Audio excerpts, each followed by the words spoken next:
자, 역전이라는 이 뜻이 이런 거죠. 형편이, 상황이 뒤집힌다. 이게 역전이라는 뜻이거든요. 그래서 반대적 상황과 형편이 나타난다. 이렇게 또 해석이 될 수 있죠. 우리가 잘 아는 이 본문의 사건을 우리가 너무나 잘 알죠. 그런데 저는 우리가 예수 믿는 사람들이 뭐라 그럴까, 크게 실수하는 부분, 말씀에 대해서 우리가 잘못 대하는 태도 중에 하나가 뭐냐면, 말씀을 익숙히 아는 그것이 내가 말씀을 잘 아는 것처럼 생각하는 경향이 있다는 거죠. 내가 말씀을 잘 기억하면 그게 말씀이 나한테 그 말씀을 내가 잘 안다라고 생각해요. 기억하고 있으면. 그러나 성경은 우리에게 이야기거리를 주고 기억하라고 우리에게 성경을 주신 게 절대 아니라는 거죠. 하나님의 말씀은 이 말씀이 우리에게서 현실 안에서, 자기 자신 안에서, 자신의 마음과 삶에서 경험되라고, 그 말씀이 실상이 되라고 주신 말씀인지 믿습니다. 그래서 말씀의 진정한 그 말씀을 아는 자가 누구냐면, 그 말씀을 실제로 경험한 자가 말씀을 아는 자라는 것입니다. 남녀가, 서로 사랑하는 남녀가 얼굴은 안 보고 이메일로만 주고받고 문자로만 주고받는다 해서 아는 건 아니죠. 만나서 눈빛을 보고 손을 잡고 감정을 느낄 때, 느낌이 있을 때 안다라고 얘기하거든요. 그것처럼 경험이 있어야 되는데, 우리는 하나님의 말씀이 경험이 아니라 지식이 되고 기억이 되고 이론이 된다면, 그는 그 사람은 하나님 말씀을 반만 아는 거지 진정으로 안다는 표현을 할 수가 없다라는 거죠. 그래서 우리는 하나님의 말씀이 정말로 그렇구나, 상황은 달라도 이 말씀에 기록하신 하나님의 의도대로 내가 경험하기를 바라시는 그런 경험을 할 때에 비로소 우리는 그 말씀의 능력을 알게 되고, 그 말씀이 다른 사람의 말씀이 아니라 나의 말씀이구나, 나를 향하신 말씀, 나를 축복하시는 말씀, 이 말씀이 실제로 성경 속에 오래전에 있었던 단회적 사건이 아니라 오늘 내가 그 말씀을 믿었더니 그 말씀이 그대로 내 현실 속에 드러났다라고 하는, 그거를 경험할 때 비로소 그 사람이 말씀의 능력을 맛보는 거고, 그 사람이 말씀의 사람이 되는 줄 믿습니다. 그렇다면 오늘 이 본문의 말씀을 우리가 너무 잘 알죠. 이 시몬 베드로의 배를 예수님이 이 배를 타시고 말씀을 전하시고 그리고 고기를 잡게 하죠. 이것은 분명 주님께서 어떻게 보면 의도적일 수 있어요. 이 베드로를 그분의 예수님의 제자로 부르시기 위한 큰 계획도 있으시지만, 그 이전에 주님이 그에게 역전의 경험을 시켜주셔서 주님이 어떤 분인가를 베드로에게 알려주시기 위해서 이 사건을 일으키셨다는 거죠.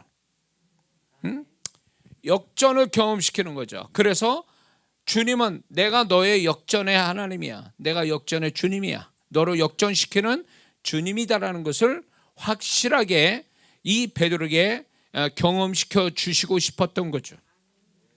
처음에 베드로는 요한복음 1장에서 이미 예수님 만난 자예요. 그러나 시큰둥하고 돌아갔죠. 동성을 통해서 예수님 봤지만 또 예수님이 특별히 그의 이름을 바꿔줬지만 베드로는 관심이 없었습니다. 근데 여기에서 결정적으로 이제 주님을 처음에는 선생으로 불렀다가 주로 부르는, 정말로 그 주님에 대한 존재를 새롭게 발견하고 그 주님의 제자가 되기 위해서 결심한 게 바로 이 사건이거든요. 우리도 정말로 우리가 살아가면서 우리가 많은 일을 당합니다. 많은 일을 경험하는데, 우리가 정말로 우리가 나는 이런 경험했어, 저런 경험했어, 내가 이렇게 힘들었어, 저렇게 힘들었어 라고 하는 세상 사람 얘기하듯이 자기 삶을, 경험을 얘기하는 차원에서 예수 믿는 사람이 그걸로 끝난다면, 자기의 삶을 그런 식으로 끝낸다면 세상 사람과 다를 바 없는 얘기를 하고 있는 거죠. 예수 믿는 사람은 그런 경험을 한 다음에 그 경험이 있는데, 아프고 힘들고 괴로운 경험이 있는데 그 주님을 붙들었더니 그 말씀을 붙잡았더니 그 말씀이 모든 상황들을 새롭게 하고 변화시키고 역전시키고 축복하시더라. 결론은 그렇게 나와야 진정으로 예수 믿는 자의 삶이라는 것을 우리는 분명히 알아야 될 줄 믿습니다. 베드로는 그냥 베드로가 그냥 그래 고기는 못 잡았어. 예수님이 내 배를 타시고 말씀을 하셨어.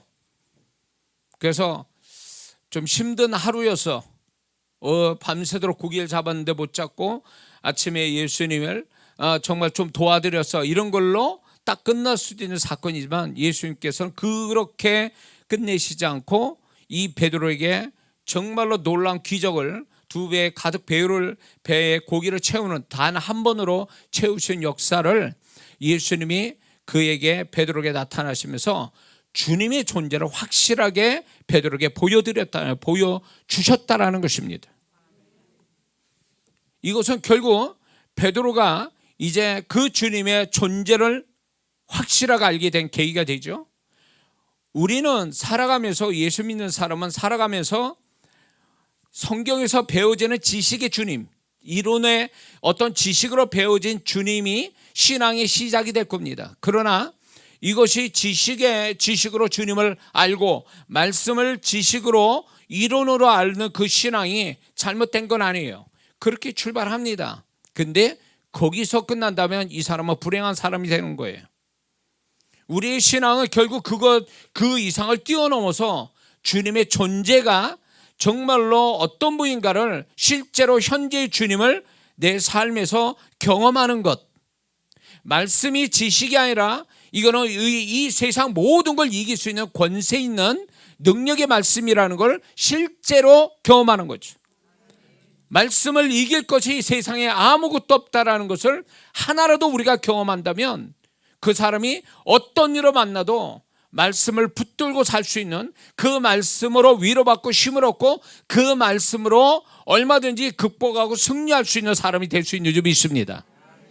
오늘날 많은 성도들이 왜 허약한, 그렇게 신앙생활 오래 했는데도 왜 허약한 신앙을 가질 수밖에 없는가? 조그만 문제 앞에도 그렇게 막 울고불고 막 죽을 것 같이 그런 어떤 모습을 보이는 이유는 마음이 약해서가 아니라 진짜 문제는 하나님을 실제로 경험하지 못해서 그래요. 하나님의 말씀을 실제로 경험하지 못하니까 그런 거예요.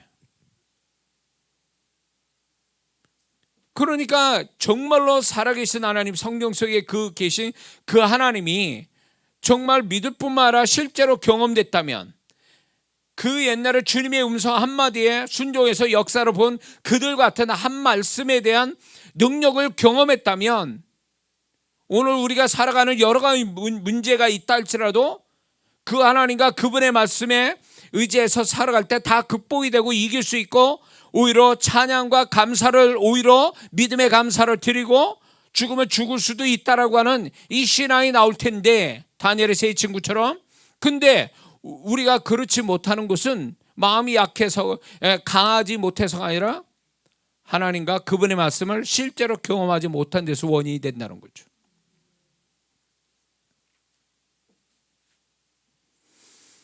베드로도 주님께서 그 이름을 개발하지 않고 베드로라 이렇게 이름까지 특별히 지어 주셨지만 그는 그게 와닿지 않았다라는 거죠. 주님이 누군지도 몰랐으니까.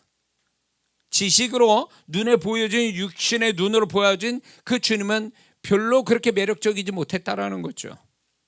그냥 그렇구나라고만 알고 있었던 거죠. 그러니까 주님을 떠나가는 거예요. 오늘날 많은 성도들이 교회 생활 열심히 합니다. 율법적 행위를 가지고 교회 생활을 열심히 합니다. 그런데 어느 날 별것도 아닌 교회에서 시험 들어서 교회를 떠납니다. 세상에 어떤 문제를 만나서 정말로 그것을 신앙으로 극복하기도 전에 그 문제가 너무 커가지고 주님을 찾을 생각도 안 하고 교회를 떠나고 주님 떠나가는 성도들이 점점 많아져가는 세상이에요. 그런 걸 보면 어처구니 없죠. 그동안 신앙생활을 뭘 했다는 거예요. 봉사 많이 하고 율법적 영적 행위를 다 가졌는데 왜 그런 어떤 그렇게 큰 문제도 아니고 죽고 사는 문제도 아닌데 거기에 자기 여지껏 섬겼던 주님 그 교회를 떠나가는 이유가 뭐냐는 거죠. 그건 뭘 얘기하냐면 마음이 약해서 문제가 많아서가 아니라 경험하지 못한 거예요. 그 주님을 경험하지 못한 거예요. 그 말씀의 능력을 경험하지 못한 거예요. 이론으로 알았던 거예요. 그러니까 이론으로 아니까 그 이론으로 아는 하나님 말씀, 이론으로 아는 그 하나님, 이게 하나도 도움이 안 된다는 거예요. 자기 실제적 현실적인 문제 앞에서는. 그래서 어떻게 보면 하나님께서 우리에게 현실적인 문제를 또 오래 더 허락할지도 모르지만 그 현실적인 여러 가지 어려움을 하나님이 만나게 하실 때 우리는 분명한 하나님의 의도가 있을 텐데 그 하나가 뭐냐면 너 정말 내가 너의 하나님이고 너를 돕는 하나님을 믿고 있느냐?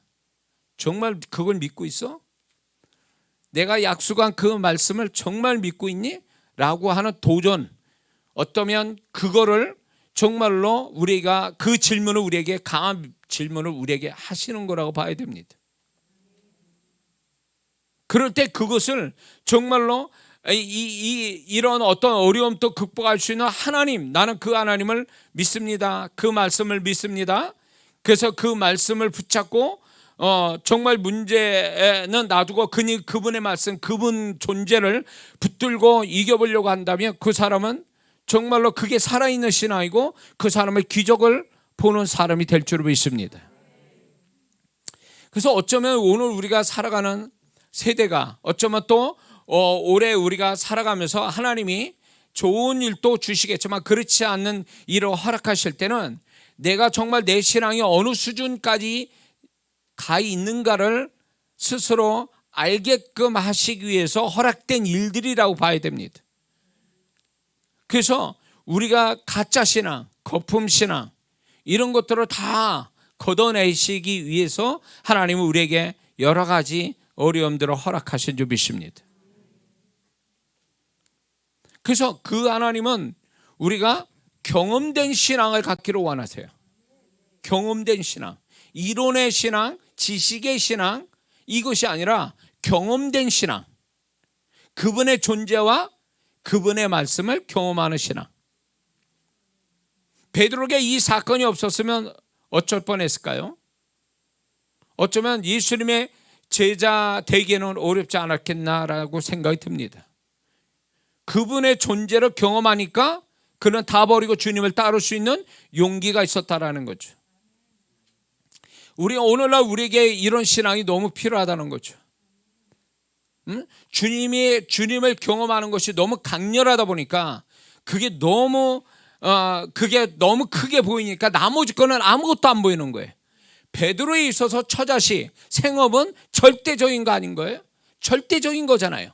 그럼에도 불구하고 절대적인 것들을 자기의 생명과 같은 절대적인 것을 버릴 수 있는 용기, 그런 믿음, 그런 열정, 그런 집중력, 그는 결국 주님을 실제로 경험할 때 일어났다라는 거죠. 오늘날 많은 성도분들이 주님 앞에 온전히 헌신을 하지 못하는 이유는 인색한 마음이 있기 때문에, 계산적인 마음이 있기 때문에 헌신을 못하는 게 아니에요. 물론 그런 것들이 작용할 수도 있어요. 그러나 크게 주님 앞에 헌신을 못하는 것은 그분에 대한 실제적으로 그분을 내가 다른 것들을 다 잊어질 만큼의 그분을 경험하는 강도가 없기 때문에 그런 거예요. 강도와 빈도, 이거의 문제일 거예요. 작게 많이 경험하는 거, 크게 정말 강렬하게 경험하는 것, 이게 우리 신앙에서 있어야 되는데 이런 게 없다 보니까 경험되지 않는, 주님의 강렬한 베드로같이 강렬한 경험도 없고 잔잔한 빈도에 주님을 경험하는 것도 없으니까 이 경험치 못한 이 신앙이 계산적으로 돌아가게 하고 인색하게 만들어서 주님 앞에 분명히 그분이 나한테 해주신 일이 있음에도 불구하고 헌신하지 않는 거죠. 않는 게 아니라 나중에 못하는 거예요.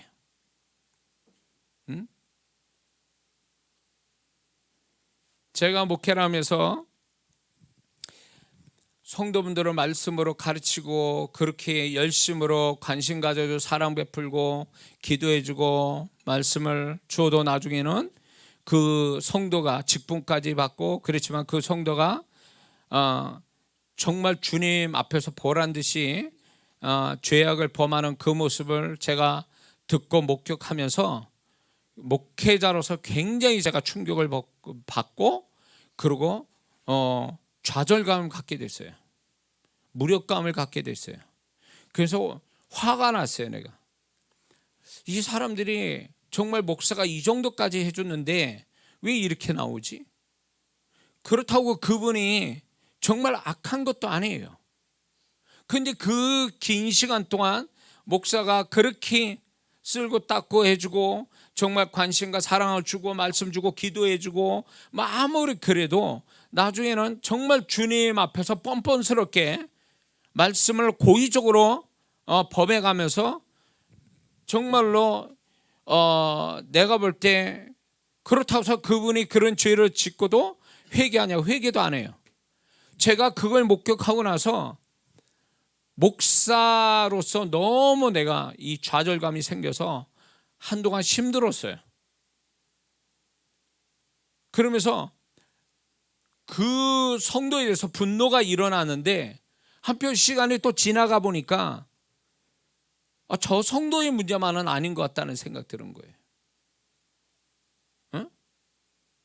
나는 열심히 했다고 그래서 그 성도에 대해 최선을 다했다는 나의 목사로서의 의로서 저 성도가 그런 잘못된 모습 보면서 분노하는 것이 어떤 면에서는 내가 저 성도한테 저렇게 해줬는데 라고 하는 그 목사로서의 의 때문에 그 성도를 보며 분노한 거에 대해서 나는 아직도 목사로서 의의가 살아있어서 자기 의의가 살아서 내가 저 성도를 정죄하고 분노하고 비난하고 있구나 그러면서 회개는 됐습니다. 그러면서도 저 성도가 왜 저런 모습을 가졌을까?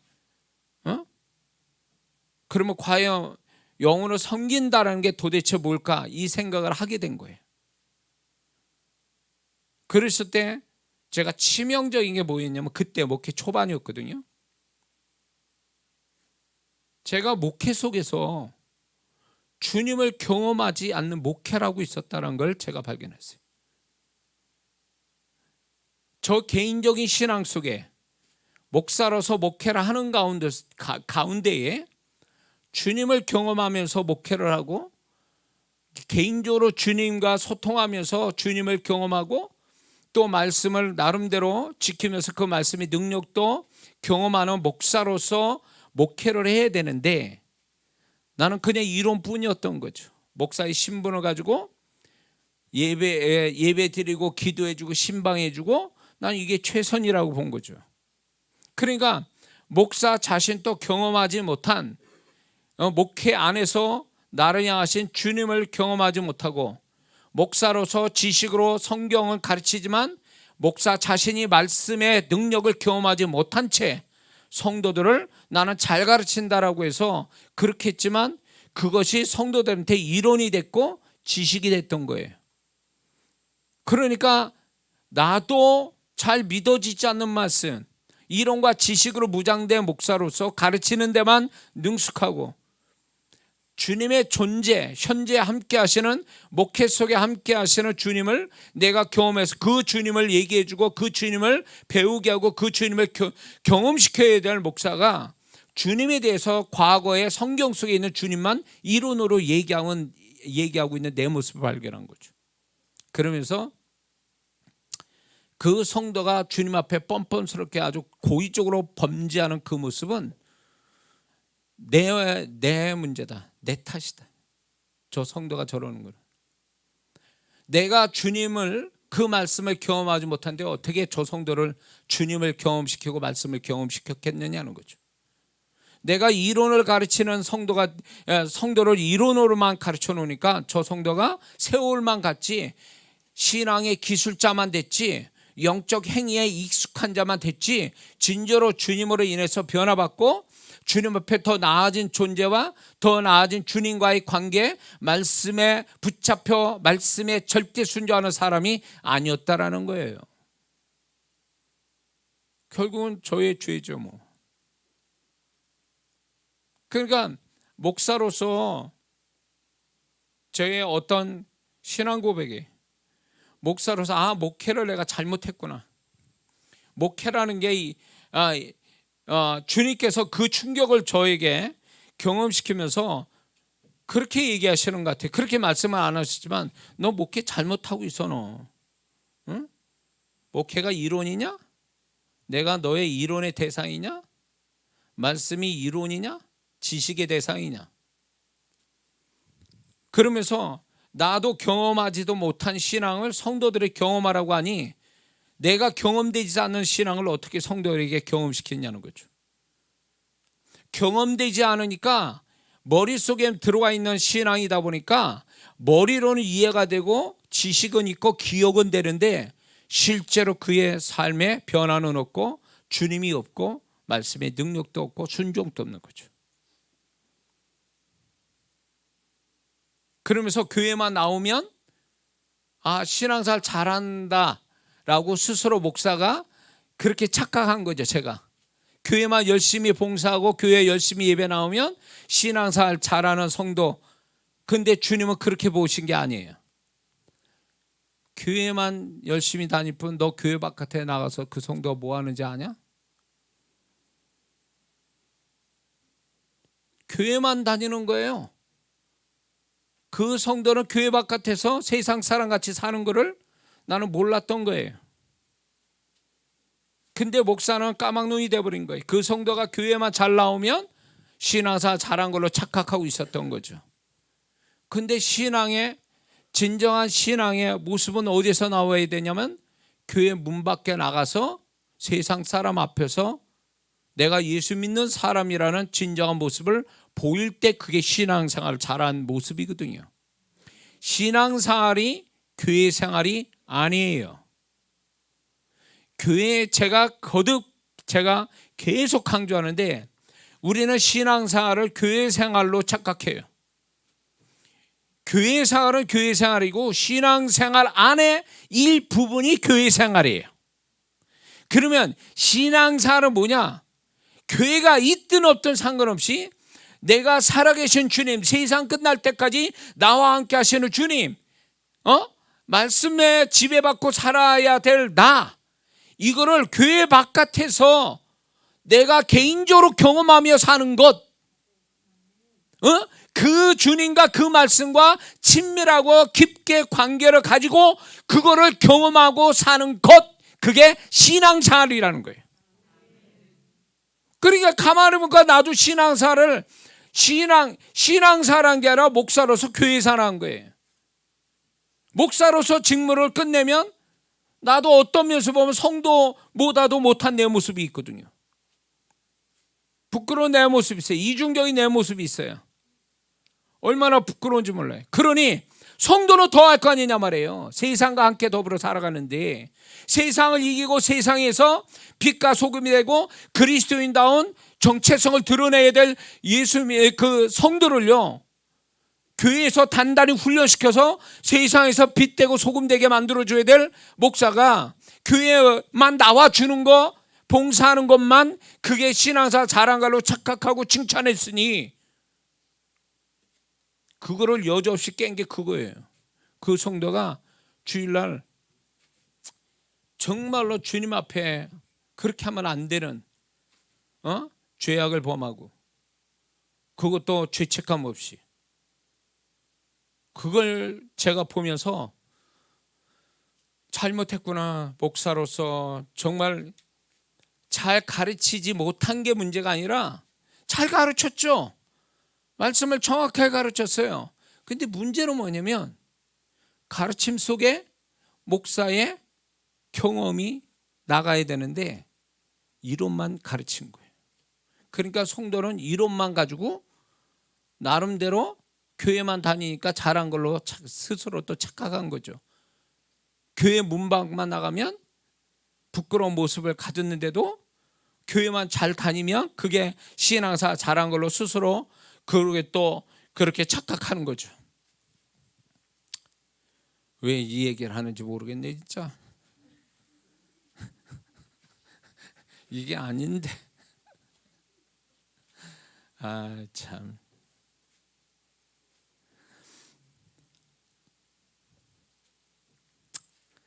교회 잘 다니는 것이 신앙생활 잘한다, 이꼴 신앙생활 잘한다, 그런 공식 버리세요. 주님 그렇게 안 보십니다, 우리를. 응? 물론 교회 생활 잘하는 거 칭찬받을 만한 일이에요. 그러나 주님은 그것만 보시지 않아요. 나머지는 눈 감고 있다는 얘기입니까? 주님이 교회에만 열심히 다니는 그것만 보고 계시고 나머지는 눈을 감으셨다는 얘기예요? 아니거든요. 신앙생활 안에 일부분이 교회생활이에요. 신앙생활은 지극히 개인적인 거라고요. 구원이 지극히 개인적이듯 신앙생활, 구원, 개인적으로 구원받은 성도가 신앙생활을 했는데, 신앙생활은 지극히 개인적이에요. 주님과 개인적으로 만남을 가지고 그분의 지도와 인도를 받고 그분의 음성 듣고 그분 앞에 순종하고 개인적으로 그분의 말씀을, 이게 보편적인 성경 말씀, 누구나 다 아는 성경 말씀이 나의 말씀 돼서 내가 그 말씀에 대해서 책임을 지고 그 말씀을 경험해서 하나님께 높여야 되는 지극히 말씀에 대하여 개인적이라는 거예요. 1대1의 관계라는 거예요. 1대1의 관계. 근데 많은 성도들이 주님과 1대1의 관계가 아니라 군중의 다수에 묻혀서 가는 신앙으로 생각하는 거예요. 우리 교회 정말 신앙 좋은 사람 많아요. 그래서 거기에 낑겨서 자기도 신앙이 좀 어설프지만 그분들 안에 있으니까 자기도 뭔가 된 것처럼 착각하고 주님의 또 그 성도, 다른 은혜스러운 성도 속에 나를 볼 것처럼 생각하지만 절대 안 그렇다는 거예요. 신앙은 굉장히 1대1이고 개인적인 건데, 예수님을 만난 자들 보세요. 개인적으로 만난 자들이 개인적으로 만나서 주님을 경험하고 주님의 능력과 주님의 축복을 경험했잖아요. 군중의 무리 속에서 뭔가 거기서 경험되어지는 거, 이건 진정한 신앙이 아니죠.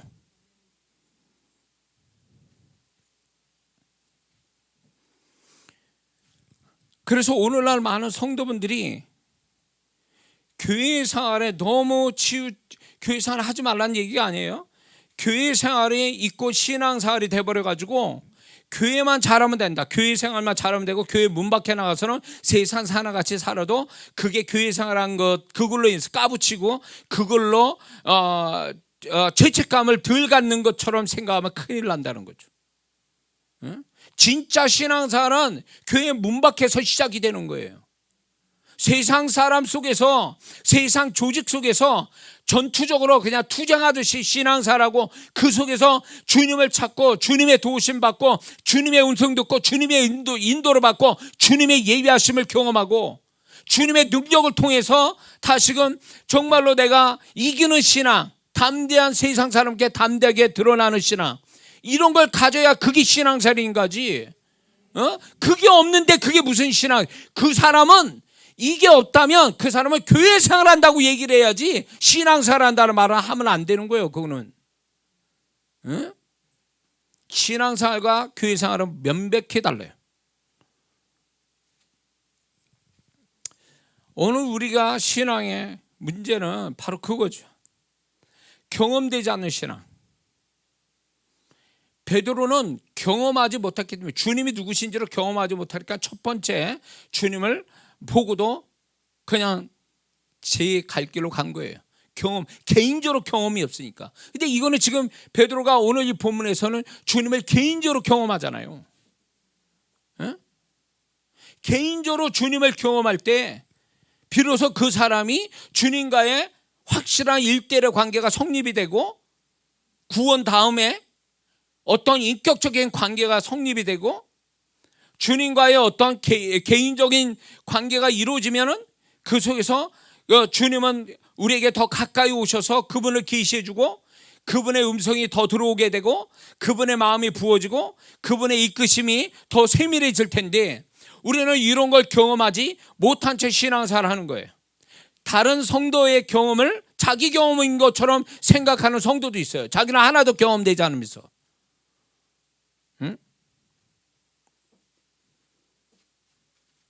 제 아들 이전사가 찬양 인도했지만 제 아들이거든요. 근데 이전사가 고등학교 그렇게 아빠가 목회하면서 집회도 하고 이런데 현장을 다 이래 다녔는데도 이제 분명히 주님의 부르심은 있는데도 본인이 확신을 못 갖고 있었던 거죠. 그 고등학교 2학년 때까지. 목사 부모가 목사님이고, 그리고 그런 환경에서 어릴 때부터 자랐는데도, 그리고 하나님이 그렇게 얘기를 했거든요. 태어날 때부터 이미 주의종으로 하나님이 부르심 받고 태어난 아들인데도 불구하고 고등학교 2학년 때까지 주의종이 되고 개인적인 주님을 만나는 게 없었다는 거죠. 굉장히 그게 저로서는 좀 답답하고 그랬던 부분이에요. 제가 생각할 때는 제 아들이 그건 것 같아요. 부모님의 하나님, 부모님의 주님, 부모님의 말씀, 주님의 말씀, 이런 거지 본인하고 상관이 있는 것처럼 경험되지 못한 신앙이었거든요. 근데 고등학교 2학년 때 선교 여행 갔다 와가지고 주님을 개인적으로 만났다는 거예요. 주님의 음성 들었다는 거예요. 그래서 주의종이 되기로 했다는 거예요. 그렇게 진짜 엄청난 이야기를 저나 제 아내가 그렇게 얘기해도 한 귀로 듣고 한 귀로 흘리더니 개인적으로 주님을 경험하고 나니까 그냥 하나님의 부르심에 아주 순순히 순종하고 고백을 하더라, 그 얘기예요. 저는 그래서 이게 주님을 정말로 이렇게 만나면 이렇게 되는구나, 사람이.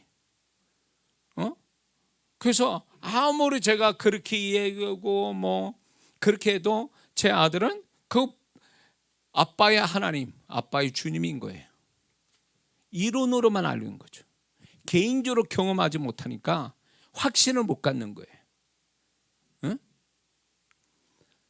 이런 분이 있죠. 자식이나 좀 신앙생활, 예수님을 믿지만 신앙생활에 정말 교회 겨우 한번 나가기 힘든 그 남편을 데리고 끌고 교회를 다녀야 되는 아내됨 성도님 있을 거예요, 집사님들. 이렇게 해서라도 신앙생활을 하게 만들려고 하는 눈물겨운 아내의 신앙에 그 열심에 정말 하나님 또 정말로 감동을 받으실 거예요. 근데 여기서 한 가지 문제가 뭐냐면, 데리고 다니는 건 좋아요. 그러나 경험은 각자 그 남편이 자식이 경험돼야 되거든. 그러면 아내된 입장에서 제발 주님 만나게 해달라고, 개인적으로 주님을 만나서 경험하게 해달라는 이 기도는 반드시 하고 있어야 돼요. 그냥 끌고 다니는 것만 최선이 아니라는 거죠. 오늘날 우리가 정말 세상이 좀 어지럽고 더 어두워지고 죄악이 더 많아지고 주님 오실 땐 가까운데 신앙생활 하는 건 점점 잘못되거나 점점 정말 수준이 떨어지는 세대에 살고 있잖아요. 과거보다 신앙 지식이 모자라서 그렇습니까? 아니요. 저는 그분의 말씀의 능력을 경험하지 못한 게 절대적 이유라고 보는 거예요. 신앙은 이론이 아니에요. 경험돼야 돼요. 그래서 주님을 얘기해 보세요. 당신과 함께 하시는 주님을 얘기해 보세요 라고 할 때 그 주님을 다른 사람 몰라도 나와 함께 하신 주님은 이런 분입니다라고 자신 있게 얘기하고 있어야 돼요. 그것도 많아야 돼요. 빈도와 강도가 같이 가야 돼요. 많고 강렬하게 만나지는 주님을 얘기할 수 있어야 그 신앙이 유지가 되지. 오늘날 이렇게 영적으로 혼탁한데 경험되지 않는 신앙은 언젠가는 그 신앙이 도태될 수밖에 없어요, 세상에. 근데 그 경험은 성령님이 하게 하시거든요. 그분을 경험시키는 건 성령님이 그렇게 하게 하시는데, 우리가 정말로 그분을 깊이 경험하도록 사모하는 마음을 가져야 되는데 우리는 그냥 행위에서 멈추고 행위에서 만족하다 보니까 그분을 깊게 경험 못하는 거예요. 응?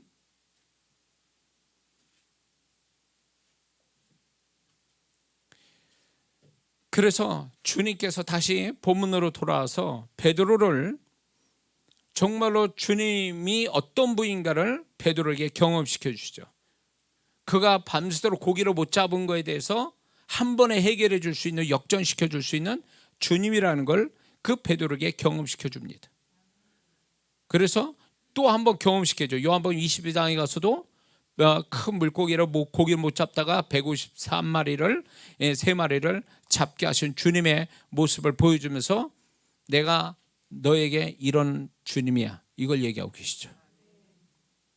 저는 저와 여러분들이 이 한 해 살아가면서 반드시 주님께서는 우리에게 이런 주님으로서 우리에게 나타날 줄로 믿습니다.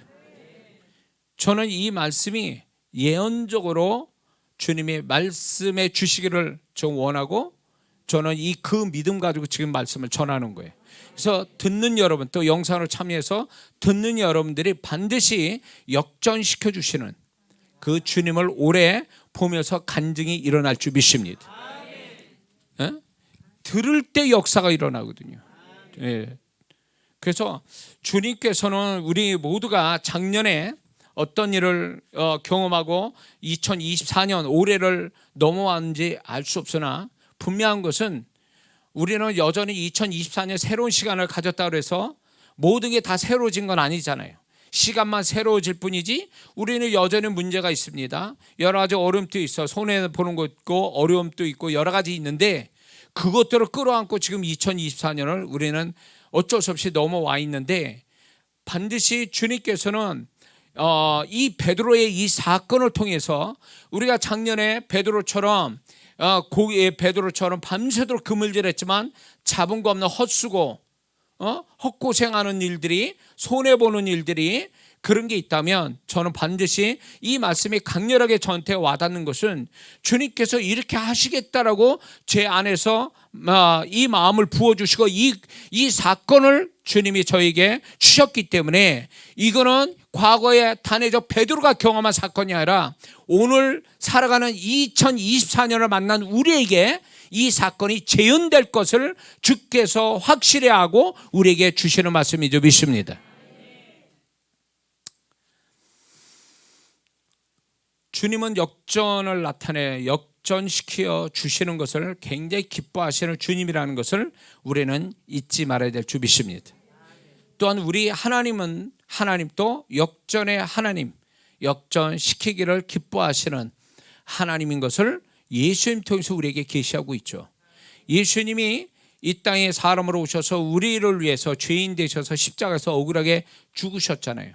그래서 그 대제사장과 유대인들은 종교 지도자는 자기들이 이겼다고 생각하지만 하나님이 3일 만에 예수님을 부활케 하셔서 정말로 죽음에서 부활케 하시는 이 역전시킬 뿐만 아니라 모든 것들이, 모든 이름이 그분의 이름 앞에 무릎 꿇게 하시는 완전한 영원한 역전의 하나님을 예수님 통해서 보여주시지 않았느냐는 거죠.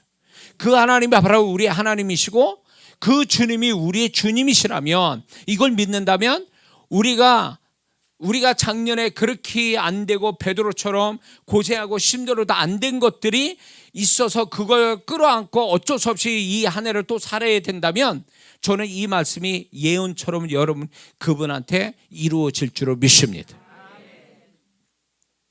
성경 속에 보면 이 하나님께서 역전시켜 주시는 인물들이 쭉 나오죠. 하나님의 사람들 속에 우리가 다 아는 것처럼 요셉을 보면 그런 자기 잘못으로 인해서 13년 동안 노예 생활, 죄수 생활을 했지만 하나님께서 그의 성품과 그 신앙을 통해서 역전시켜 주시지 않습니까? 요셉이 110세에 죽었다고 그랬어요. 그런데 13년 어린 나이 13년 노예 생활, 죄수 생활을 했다면 청년 시기에 만약에 그가 노예를 팔렸다면 약 30세를 친다고 친다면 그는 이렇게 저렇게 보면 80년 가까이 그는 역전의 삶을 살게 살게 된 거죠. 13년의 괴로움과 고통의 시간이 결국 하나님은 그걸 알아주셔서 나중에는 그의 신앙과 성품으로 인한 이 13년의 고생을 80년으로 역전의 삶을 살도록 하나님이 허락하신 거죠. 이건 분명히 있어요. 하나님께서 우리가 내가 아무리 애쓰고 힘써도 안 되는 그런 것들 있지 않습니까? 이런 것들 때문에 38년 된 환자처럼 병자처럼 38년이나 질병을 앓고 괴로움 당했던 그 사람이 주님 한 번 만나서 순간적으로 그가 고침을 받고 새로운 존재와 인생을 살게 되잖아요. 이게 하나님의 법칙이거든요. 우리가 아무리 어렵고 힘들어도 그분이 하시고자 한다면 우리는 모든 게 한순간에 바뀔 수 있다는 걸 믿어야 될 줄 믿습니다. 근데 마귀는 이런 걸 속여요. 너 지금까지 고생해왔잖아. 이게 제대로 되려면 네가 애쓰고 힘써서 참 많은 시간을 가야 돼. 이러면서 사람을 낙심시키고 무기력하게 만들고 좌절감을 갖게 해요. 그건 사단의 속임수예요. 이거를 어떻게 하지? 여러분들이 아무리 내가 힘들고 어렵고 내가 지금 애써도 나아진 거 없이 괴로움을 당하고 고생만 하고 있다 할지라도 항상 이 생각해야 돼요. 세속적인 말로 한 방은 있다. 주님으로 인한 한 방은 있다. 우리 한국 사람은 한 방 굉장히 좋아하잖아요. 근데 그게 실제로 성경 속에 있습니다. 근데 이거를 너무 바라도 문제지만 주님은 반드시 우리에게 새로운 어떤 전환점, 역전 시켜주시는 주님이 우리 곁에 계신 줄 믿습니다. 모세가 살인자 누명받고 왕으로 등극할 위치까지 간 사람이 결국은 쫓겨다니는 살인자로 도망 다녀서 양치기 생활 40년, 80년 세월을 보내죠. 40년의 그 바닥치는 인생을 살게 되죠. 근데 하나님은 나이 먹고 처가 살해하고 양이나 치는 그런 사람 이름도 없이 알아주지 않는 그 삶에 주님이 역전을 시켜주죠. 상황을 바꿔주시잖아요. 그래서 그가 위대한 40년의 세월을 또 살게 되잖아요. 그거는 보세요. 요셉도 그렇고 모세도 우리가 두 인물을 통해서 알 수 있는 게 역전은 자기 스스로가 만든 게 아니라 하나님의 은혜로 역전이 왔다는 거죠. 그렇다면 우리가 2024년을 사는데 하나님께서 반드시 이 한 해를 살게 하실 때는 살게 하실 만한 이유가 있고 또 은혜가 우리에게 있는 줄 믿습니다. 그 은혜 중에 하나가 뭐냐면 역전시켜 주시는 그 주님이 이 한 해도 우리에게 있을 줄 믿습니다. 작년에 못 만났다면 올해 그분이 이 말씀과 함께 그 기회를 올해 주실 줄 믿습니다. 다윗이 그가 사울 왕에 쫓겨다니면서 죽음의 골짜기로 다닐 때 그는 정말로 이제 이스라엘 땅에도 못 있고 적국인 블레셋 땅에도 가고 그러다 다시 쫓겨오고 그러면서 정말로 언제 죽을지 모르는 불안한 인생을 살았는데 아둘람의 굴에 있어 거기에서 하나님께서 400명이라는 사람들을 다윗에게 오게 하시죠. 다윗이 부른 게 아니에요. 하나님의 은혜로 그에게 400명이 오게 해서 그 400명이 이스라엘 통합 왕이 되는 종자씨 같은 사람이 되었다는 거죠. 역전시켜 주실 찬스를 주신 거예요. 그래서 우리가 열심을 내서 뭐가 이루어지는 거 그것도 잘하는 거야. 하나님이 또 도우셔서 축복하시는 거예요. 그러나 이렇게 저렇게 해도 안 된다는 거는 이런 믿음을 가져야 내 힘으로 안 되는 건 그분의 은혜로 되게 하시려고 하는 거구나. 그분의 은혜로 되게 하신다는 얘기가 그분의 은혜가 뭐냐면 바로 역전시켜 주신 그분의 은혜라는 거예요. 그래서 제 인생에도 이렇게 뒤돌아보면서 아무리 계산을 하고 아무리 애를 써도 안 되는 것들이 있어요. 그때 그런 것 때문에 낙심하고 굉장히 불안해하고 실망하고 괴로움 당하고 그런 시간들이 있었단 말이에요. 나는 이러다가 끝장나는구나, 이러다가 망하는구나, 이러다가 잘못되는구나, 이러다가 난 빈털털이 되겠구나, 이런 생각을 스스로 갖게 되어지더라고요. 그래서 그것 때문에 무기력하게 삶을 살고 정말로 하나님을 의심할 때도 있었어요, 목사하면서도. 그런데 그게 잘못된 생각이라는 걸 나중에 성경을 가만히 들여다보니까 나보다 더한 사람들이 성경에 너무 많더라고요, 하나님의 사람들이. 근데 놀라운 거는 그렇게 되어진 속에서 반전, 역전이 오는데 그 역전을 받을 자격이 되는 사람 누구냐? 애쓰고 힘써도 안 되는 그 사람들이 역전의 은혜를 받을 자격이 있는 사람이라는 거죠. 욥이 이렇게 망할 사람이 있습니까? 욥기 1장이 없었으면 욥만큼 동방에 진짜 불행한 사람이 이만큼 불행한 사람은 없었을 거예요. 재산 다 날아가고, 거기다 자식 다 죽고, 그리고 마누라는 옆에 떠나가고, 거의 욕하다시피 떠나고, 이것만큼 완벽한 불행이 어디 있어요? 이 속에서 어떻게 회복이 됩니까?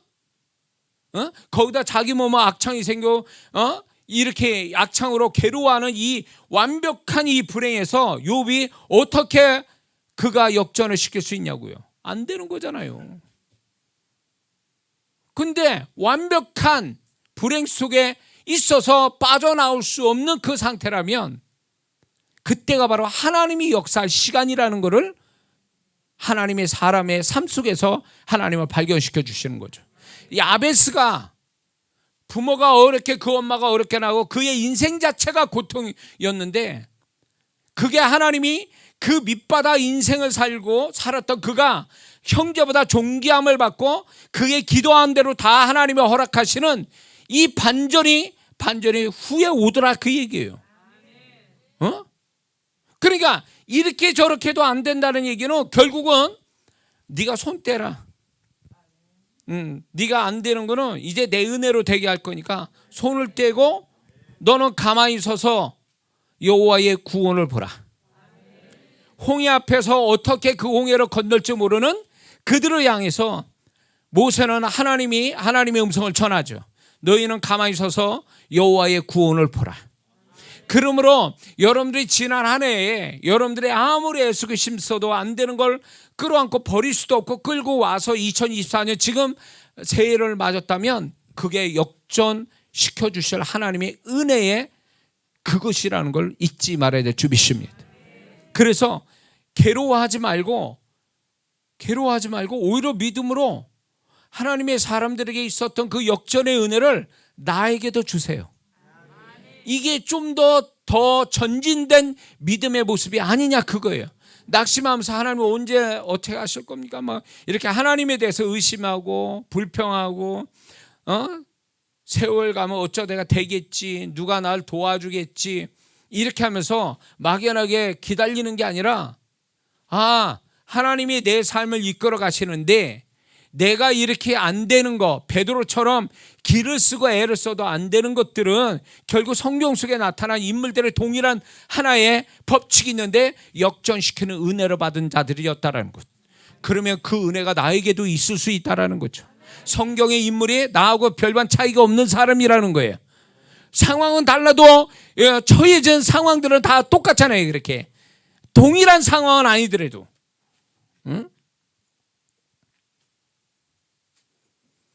저의 이야기가 하는 게 아니에요. 지금 이거는 주님께서 여러분들을 설득시키는 거예요. 지금 제 마음에서 그게 지금 느껴져요. 야, 네 삶이 그런 게 아니야. 네가 생각하는 것만큼 그렇게 막 그냥 막 굴러가서 망해가고 비극이 오고 잘못되는 거 아니야. 네가 아무리 애쓰고 힘썼는데도 안 된다 그래서 이것 때문에 내가 망할 것 같아 라고 생각하는 그 자체는 네 생각이지 내 생각이 아니다. 주님의 생각이 아니에요. 우리를 정말로 우리가 죄인 될 때 우리를 알아보시고 날 구원하시려고 나를 찾아오신 그 주님이, 그래서 나의 구세주가 되어주신 그 주님이, 십자가 생명까지 벌어가면서 나를 구원하신 그 주님이, 내가 주님을 믿고 섬기고 살아가는데 내가 살아가는 그 이 짐들을 그분이 몰라라 하시겠느냐는 거예요. 그런 분 아니시거든요. 그분은 영적인 주님이실 뿐만 아니라 우리의 현실적인 주님이라는 거죠. 베드로가 정말로 이 자기 현실의 문제를 해결해 주신 주님을 경험했잖아요. 응? 그렇기 때문에 우리는요, 그 주님을 기대하고 내가 가장 어렵고 힘들 때 역전시켜 주실 주님은 이제 곧 오시겠구나, 이런 믿음으로 기다려보면, 그 주님을 기대하고 있으면 주님은 반드시 주님의 시간에 우리를 찾아와 만나 주실 줄 믿습니다. 고린도 후서 12장에 보면 바울이 육체의 가시를 얘기하죠. 그 고통이 컸단 말이에요. 그런데 그 고통 때문에 바울이 사역을 멈추거나 병들어 죽거나 악한 영에 시달리면서 힘들어하며 살았느냐? 그건 아니죠. 바울은 그것 때문에 그는 오히려 다른 사람의 손수건이나 앞치마를 가지고 다른 사람의 귀신이 나가고 병이 고침받고, 그리고 그것 때문에 그는 주님을 더 연약하기 때문에 주님이 강한 주님이 나타나고, 그것 때문에 그는 더 많은 동역자들이 옆에서 도왔고, 그래서 바울은 끝까지 자기의 사역을 완수할 수 있었다라는 거예요. 그가 육체의 고통이 있음에도 불구하고 끝까지 그의 사역을, 하나님이 시키신 사역을 완수할 수 있었던 것은 이렇게 육체의 가시를 통해서 역전시켜 주신 주님이 그때 때마다 나타났기 때문에 그런 거예요. 그러므로 우리가 가지고 있는 사람들의 보여주기 정말로 부끄러운 약점, 그런 어떤, 내가 볼 때 나를 발목 잡고 인생 가는데 나를 불행하게 만들 것 같고 망할 것 같은 그 무엇, 그것 때문에 정말 낙심이 돼서 정말 신앙생활은 더 힘들 만큼 그런 사람이 있다면, 그 사람은 과연 그 사람은 진짜 역전의 은혜를 받을 자격이 있는 사람이에요. 그 사람이요. 그냥 자기가 애써서 힘써서 극복될 수 있으면 그 사람은 역전까지 갈 필요는 없어요. 그런데 성경의 인물들을 보면 하나님이 역전의 은혜를 주신 사람들은 그 당한 그 사람이 자기가 스스로 어떻게 할 수 없는 지경까지 간 사람들이거든요.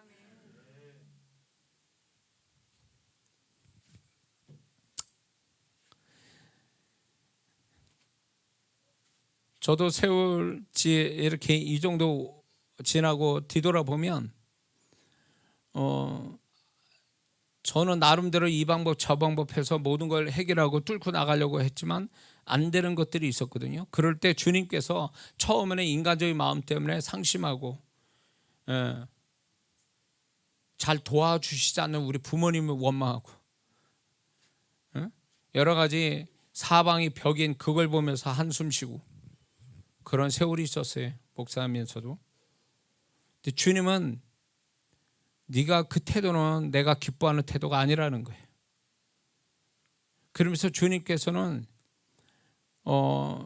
제가 이런 어떤 현실적으로 내가 극복할 수 있는 나의 어떤 그 열심, 지혜, 그리고 좋은 현실이 어쩌다가 오기를 바라는 나의 요행을 바라는 이런 태도에 주님께서는 굉장히 안타까워하시면서도 불쾌감을 갖고 계신 걸 나중에 알게 됐어요.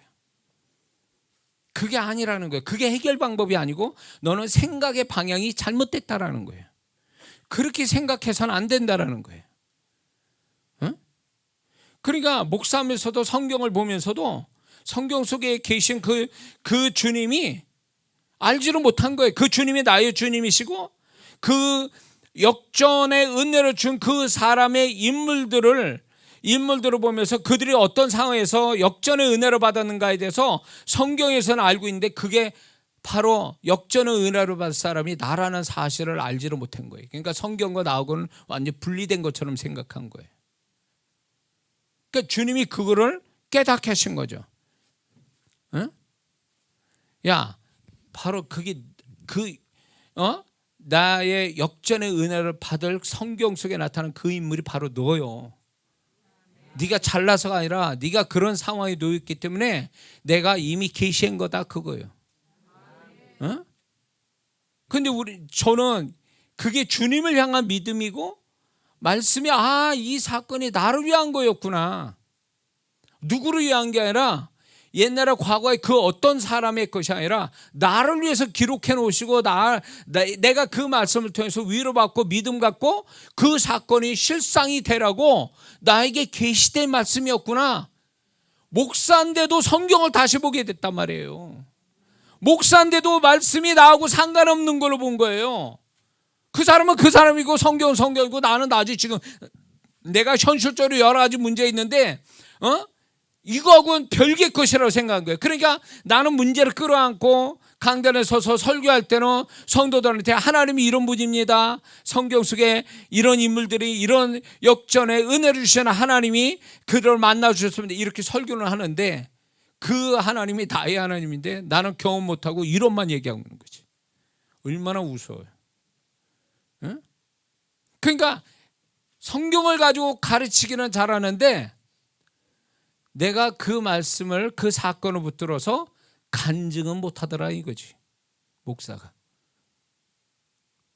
가르치기를 잘한 거 아니에요. 간증이 없는데 목사가 이게 잘못됐구나 어느 순간에 알게 됐어요. 그래서 저는 지금도 그래요. 우리 성도들한테도 제가 작년에 예언의 말씀도 그렇고 제가 우리 교회에서 아마 간증을 제가 더 많이 할 거예요. 제가 개인적으로 주님 만나고 말씀 붙들고 경험된 거를 제가 간증을 하거든요. 저는 이게 목사로서 제가 경험된 하나님, 경험된 그분의 말씀을 간증하는 게 나는 제일 잘 가르치는 거라고 저는 생각하는 거예요. 성도를. 간증의 능력은 바로 그거거든요. 간증을 할 때 그 성도가 목사의 간증을 통해서 믿음을 갖게 되고 또 간증을 하게 된다는 거죠. 희한하더라고. 제가 간증하면 우리 성도들이 또 유사한 간증을 또 해요. 이게 간증의 능력이에요. 이게. 간증 없는 성도는 어떻게 보면 착각이고 가짜 신앙일, 거품 신앙일 확률이 높아요. 경험이 안 되는 그 주님, 경험 안 되는 말씀. 그렇게 되면요, 그게 경험이 안 되면 자기와 주님, 자기와 말씀을 연결시키지 못해요. 현실적으로. 이게 하나님과 그분의 말씀을 경험하게 되면 내가 어떤 일을 만나도 현실적으로 어떤 일을 만나도 그 하나님, 경험된 하나님과 그 말씀을 연결시키거든요. 그래서 그 하나님과 그 말씀으로 이거를 해석하고 이 하나님과 그분의 존재와 말씀을 극복하려고 하는 믿음이 있고 신앙이 생긴단 말이에요. 근데 이게 간증이 없어, 경험이 없어. 그러면 현실과 신앙이, 성경이 하나님이 따로 노는 거예요. 이런 사람이 하나님은 잘 또 얘기해, 성경을 잘 또 얘기합니다. 근데 간증을 얘기하려면 못해. 지식은 얘기하는데 이게 무슨 신앙이요?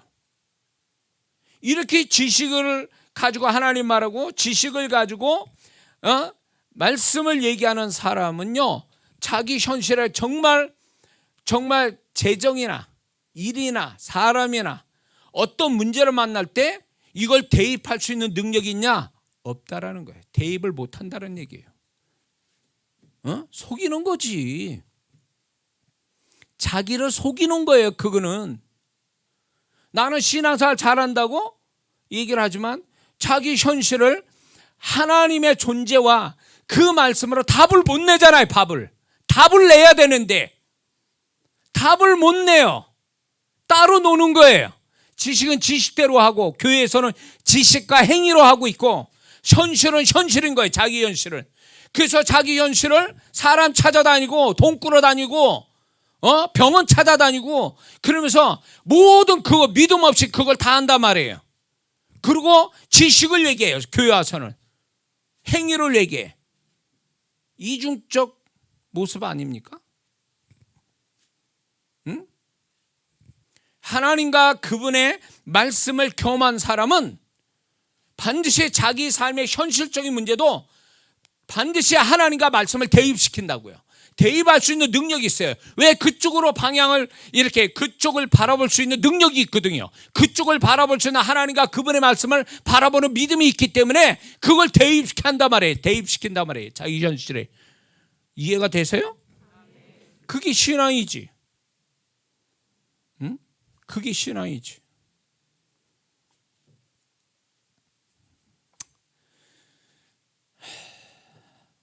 좀 은혜가 되십니까?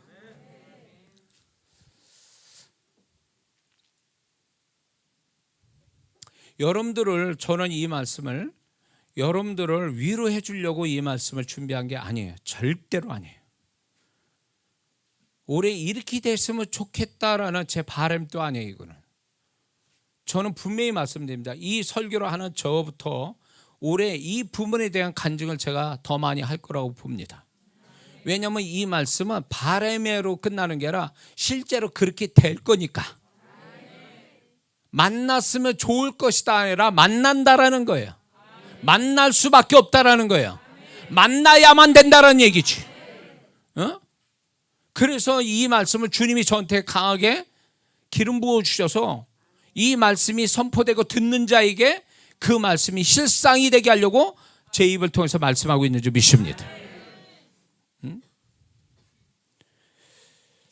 역전을 시켜주시는 주님은요, 우리를 단지 내가 모자라니까 불쌍하니까 도와주시려고 역전시키는 게 아니에요. 단순히 세상에서 정말로 불쌍하니까 뭐 인간적으로 그렇기 때문에 역전시키는 게 아니죠. 예를 들어서 욥을 보면 욥이 완벽한 불행 속에 있어서 42장에 가보면 욥이 그 빠져나올 수 없는 완벽한 불행에서 하나님이 회복시키잖아요. 역전의 은혜를 주시잖아요. 그 역전의 은혜를 주셔서 자녀가 재산이 불어나죠. 근데 와이프는 어떻게 된지 모르겠어요. 그게 기록이 안 나와요. 그런데 보세요. 욥이 그런 완벽한 거기에서 빠져나오는데 있어서 하나님께서 그렇게 그가 고생했기 때문에 그래 너 고생했어. 신앙 지키냐고 고생했어. 그래서 내가 너를 보상해 주는 거야 하면서 다시금 재산을 불려주고 아이를 다시 갖게 하고 이런 걸로 끝난 게 아니에요. 42장 보세요. 욥은 새로운 차원의 신앙을 갖게 됩니다. 하나님을 귀로만 들은 게 아니라 눈으로 보게 되었나이다 이렇게 말해요. 그 얘기 뭐냐? 신앙이 한 차원 높아졌다는 거예요. 그렇기 때문에 욥을 하나님께서 역전시켜 주시는 이유 중에 하나가 욥이 알고 있었는데 그게 뭐냐면 신앙의 차원 높은 신앙, 고난을 통한 차원 높은 신앙을 갖는 거로 바랬고 욥은 그거대로 하나님의 바람대로 이루었다는 거죠. 그러니까 그는 역전의 은혜를 받을 만한 역전의 은혜를 주시는 하나님의 의도를 아는 자였다는 거죠. 이게 중요한 거예요. 많은 사람들이 고난 속에 어려움 속에 있을 때에 많은 성도들이 하나님 나 살려주세요, 날 채워주세요, 고쳐주세요 이런 기도를 하는데 틀린 건 아니에요. 그렇게 해야 돼요. 그런데 하나님은 이렇게 물으실 거예요. 왜? 내가 왜 너한테 그렇게 해야 되는데? 왜 그렇게 해야 되니? 이유를 설명해봐. 그럴 때 그 이유가 하나님을 감동시킬 이유가 있어야 되는 거예요. 하나님 돈 주세요. 건강 주세요. 내가 병원에서 못 고친다고 합니다. 아무것도 저는 가진 게 없어요. 그래, 내가 너를 역전시킬 은혜를 너는 받을 만한 자격이 돼. 근데 왜 내가 너한테 역전의 은혜를 줘야 되지? 무엇 때문에? 그 이유를 얘기해봐 라고 할 때에 그거를 얘기할 수 있는 성도가 돼야 돼요. 하나님을 감동시킬 만한 이유를 얘기해야 돼요. 욥처럼 그거를 감동시켜. 바울이 그렇게 그 육체의 가시를 사라지게 해달라고 3차례나 기도했을 때 그가 육체의 가시가 떠나지 않았지만 그는 결국은 주님을 다시금 새롭게 만나는 자기의 연약함에 대한 새로운 해석이 거기 있었다는 거죠. 응? 고린도후서 1장에 바울이 아시아에서 당한 환난을 얘기하는데 그 환난에서 정말 죽었구나라고 생각하는 그 환난에서 벗어나게 됐어요. 그럴 때 하나님이 그 속에서 역전의 은혜를 주신 이유를 바울은 설명합니다. 1장에서 뭐라고 고백합니까? 나를 신뢰하지 않고 죽은 자도 살리시는 하나님만 신뢰함이라. 이게 왜 하나님이 바울에게 역전의 은혜를 주셔야 되는지 바울은 알고 고백한 거죠. 그거를 하나님이 그래 맞아. 난 그것 때문에 너를 역전시켜 준 거야. 기록해 놓은 걸 인정했잖아요. 하나님의 뜻이라고. 어? 역전의 은혜를 주실 때 그만한 하나님이 바라는 그 고백이 있어야 된다는 거죠. 고백이. 그런데 많은 성도들이 이런 주님이 바라는 어떤 역전의 은혜만 알지 역전의 은혜 주신 그 하나님 바라는 어떤 태도, 고백이 없는 사람들이 많단 말이에요. 그러다 보니까 하나님이 역전의 은혜가 와야 될 시점에 오지 못하는 성도들이 있어요. 응? 와야 되는데 안 와. 왜? 분명치 않아. 분명히 이 역전의 은혜를 주면 10명의 문둥병자가 제사장에 가다가 몸을 보여주러 믿음으로 보여주러 가다가 10명이 다 고침받았습니다. 근데 9명은 예수님께 안 왔어요. 분명히 주님이 해주신 일인데도 9명은 집으로 갔는지 누구로 만나러 갔는지 알 수는 없어요. 사마리아인가 와서 예수님께 감사했다고 그랬어요. 그때 예수님 뭐라 했습니까? 9명 어디 갔냐고 그랬어요. 뭐예요? 역전의 은혜에 대한 보답, 역전의 은혜에 대한 고백이 있어야 되는데 고백이 없는 9명. 어떻게 됐을까요? 그 한 명한테 주님이 하신 말씀이 아주 의미심장해요. 내 믿음이 너를 구원하였으니 이렇게 얘기하세요. 이미 구원받았다고 그 육체에 문둥병에서 고침받은 자에게 또 다시 반복해서 말씀하는 이유가 뭘까요? 나머지는 뭐예요?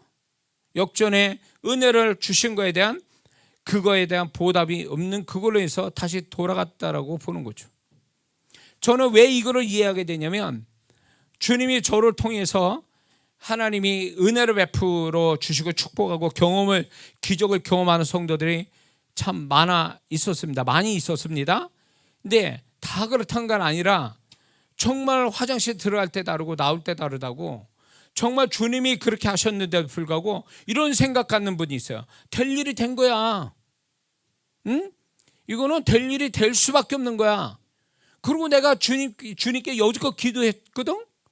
난 주님께 잘했단 말이야. 그러니까 난 당연히 나는 주님이 이렇게 해주시는 게 맞아. 이렇게 생각하는 거예요. 그러면서 그전에는 주님에 대한 사모함과 집중력과 눈물과 열심과 헌신이 있었는데 사라져버렸어요. 근데 그런 모습이 결국에 나중에는 이 성도가 다시 원점으로 돌아간 그 원점으로 돌아가는 사건들을 제가 자주 목격하거든요. 어떤 분은 용기 있게 오는 분이 있어요. 다시 살려달라고. 어떤 분은 용기가 없으니까 못 오는데 다른 사람 통해서 제가 듣습니다. 왜 역전의 은혜를 그분이 주셨는데 왜 그 은혜에 대한 보답, 은혜를 왜 역전의 은혜를 주셨는지에 대한 스스로의 어떤 신앙 고백을 왜 못 갖느냐는 거죠. 제가 그래서 주님이 저한테 주신 말씀이고 그런데 그게 뭐냐면 항상 어려움을 겪는 성도한테 이런 얘기예요. 잘 될 때 조심하세요. 지금이 조심해야 할 때가 아니라는 거예요. 어려울 때 조심할 필요 없고 잘 될 때 조심하라는 거예요. 잘 된 다음에 주님 앞에 태도를 잘하라는 거죠. 정말 하나님이 그분의 은혜로 역전을 해 주실 때에 이 사람이 하나님의 은혜로 역전된 거에 대한 의도를 알고 정말로 그 은혜에 보답하는 사람은 뒤를 보면 알 수 있어요. 잘 된 다음에 그 다음을 보면 알 수 있어요. 그러면 그 사람은 하나님이 자기를 이런 은혜를 베풀어 주신 것에 대해서 분명한 어떤 뜻을 알고 있는 사람이에요. 근데 꼭 이렇게 그분이 우리에게 베풀어 주신 것들에 대하여 딴짓거리하는 사람은, 이 사람은 하나님이 그 은혜를 주신 의도를 모르는 자예요. 신앙 고백을 하지 못하는 자예요. 그렇게 되면 이 성도는 두 번 다시 그 은혜가 오질 않습니다. 응? 자, 이 한 해 하나님께서 우리를 역전시켜 주시려고 작정하시고 이 메시지를 먼저 이 새해 첫날에 우리에게 들려주신 줄 믿습니다. 그럼 역전 주시는 의미는 또 뭘까요? 그거는 이제 우리가 다 아는 것처럼 그동안의 수고와 고생과 눈물과 고통을 알아주셨다는 뜻이죠. 잊지 않으셨다는 뜻이에요. 뿐만 아니라 그동안의 수고와 고생과 눈물과 고통이 끝이 아니라는 것을 나타내 주시는 것이 역전이에요. 그리고 하나님이 택하신 자들은 하나님이 어떤 식이든 책임져 주신다는 의미가 역전이에요. 그래서 이걸 알아야 돼요. 예수 믿는 사람은 절대로 어둡고 손해나고 불행하고 잘못되고 그걸로 끝나는 인생은 절대 아니라는 거죠. 왜? 우리는 인간의 절대적 불행은 뭡니까? 죽음이에요. 근데 예수 믿는 사람의 죽음은 뭡니까? 천국으로 들어가는 과정일 뿐이에요. 그러니 이게 역전되는 거죠. 죽음이 최대의 불행인데 인간에게, 우리는 죽음이 최대의 행복이에요. 천국으로 들어가는. 이게 역전의 아주 클라이막스거든요. 그렇다면 우리가 살아가는 이 모든 것들을 끝도 그렇게 해주신 하나님이, 역전 주신 그 하나님이, 예수님도 그렇게 하신 하나님이, 우리의 죽음도 그렇게 만들어주신 그분이 우리가 살아가는 이런 모든 것들을 그냥 불행한 채로 끝나겠냐, 그 얘기예요. 그럼 누구 좋은 일 시키는 거예요? 그건 사단이 좋아할 일을 하는 거예요. 사단이 박수칠 일이지 하나님은 절대 박수치지 않거든요.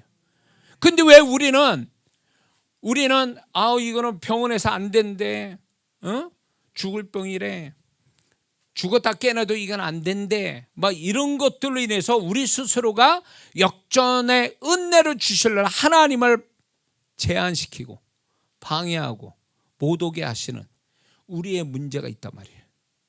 응? 아무리 기를 쓰게 했었는데 안 되니까 나중에 포기해버려서 불신앙을 갖는 거죠. 응? 내가 안 되면 하나님도 안 되는 줄 알아. 내가 안 되니까 하나님도 나를 포기한 걸로 생각해요. 그런 가운데서 무슨 하나님이 영광을 받으세요? 응? 그래서 역전의 은혜를 받을 사람이 어떤 사람이냐면, 그 어려운 가운데 힘든 가운데서도 그분을 신뢰하고 그분을 소망하고 그분을 기대하는, 남들이 볼 땐 우스워 보이죠, 그게. 근데 주님은 그런 끝없이 38년 된 병자처럼, 중풍병자처럼, 소경처럼 세상 사람 볼 때 비웃고 아주 상식적이지 못한 그런 태도를 계속 유지하고 있는 사람에게는 하나님이 역전의 은혜를 주실 수밖에 없는 거예요.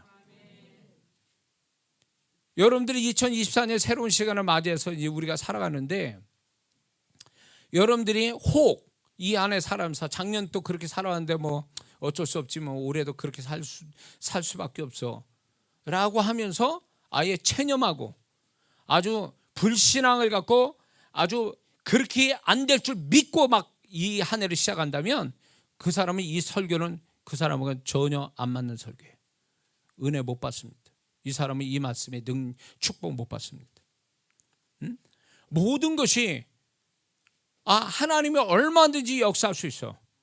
죽음의 순간에서도 히스기야 왕이 죽는 그 순간에도 기도하니까 살려주시고 15년에 살려주시고 그의 왕의 신분을 감당할 수 있도록 아수르에서 구원해 주신 하나님이, 얼마든지 하나님은 내가 정말로 안 되는 그것도 주님은 오셔서 역사할 수 있어. 그분에 대한 기대감, 오늘일까 내일일까, 이런 기대감으로 사는 자가 믿음을 가진 자요, 그분을 기쁘게 하는 모습인 줄 믿습니다. 그분은 우리가 뭘 더 많이 해서 그분이 역사해 주시는 게 아니에요. 그분이 바라시는 건 그분을 향한 기뻐할 태도로 갖는 거예요. 태도. 그 태도가 시작이 뭐냐면 생각이에요. 그분을 향해 어떤 생각을 가지고 있느냐가 중요한 거예요. 근데 이미 교회는 다녀. 근데 생각은 이미 죽음의 골짜기로 다니고 있어. 생각이 어둠 속에 있고 불신하로 가득 차고, 교회는 와 있는데 마음속에는 심한 절망감이 있고 포기해버리고, 이런 마음을 가지고 있다면 이 사람은 아무것도 주님이 역사할 수 없어요. 태도를 원하는 거예요. 그분은 여호수아 갈렙을 여호수아 갈렙이 뭘 했어요? 가나안 족속하고 칼 들고 싸웠어요. 뭘 했어요? 그들이 가지고 있는 생각을 고백한 거잖아요. 그거밖에 없잖아요. 그게 엄청난 축복을 받은 거 아니냐 말이에요. 원래 여호수아는 모세를 도왔던 자였지, 그랬죠? 근데 갈렙만큼은 그게 아니었어요. 근데 갈렙이 이 사건을 통해서 존재감이 드러나고 그의 신분 상승이 일어나죠. 뭐 때문에 그러는 거예요? 생각이에요. 그 태도 때문에, 태도. 그래서 올해 여러분들이 살아갈 때 열심히 살아요. 우리는 같이 열심히 살아야 됩니다. 근데 열심히 사는 것보다 더 중요한 건 뭐냐면 주님이 바라시는 태도로 갖는 거예요. 생각의 태도, 마음의 태도, 언어, 행위의 태도로 갖는 거죠. 그분이 바라는 태도가 있어요. 그걸 놓치면 안 돼요.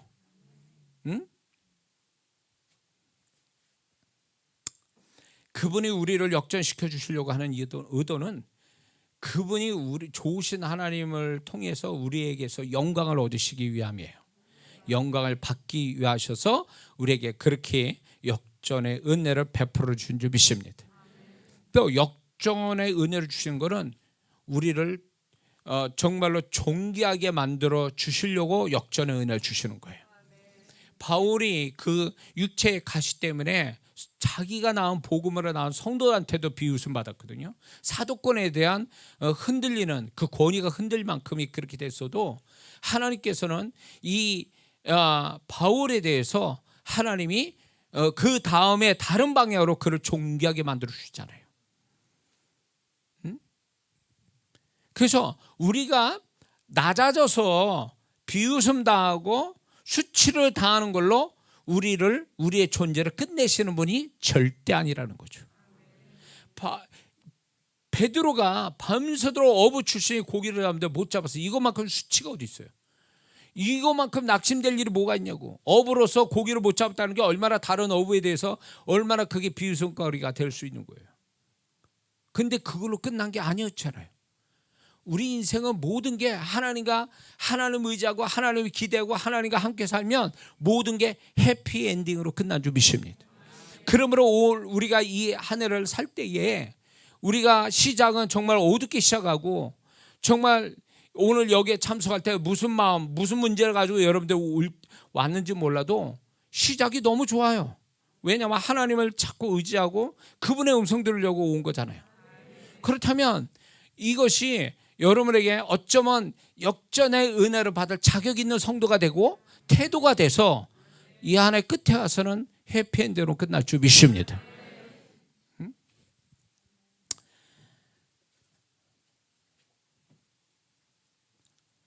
세상은 자꾸 우리가 가지고 있는 문제를 심각하게 보도록 계속 유도하고 압박하고 분위기를 잡아요.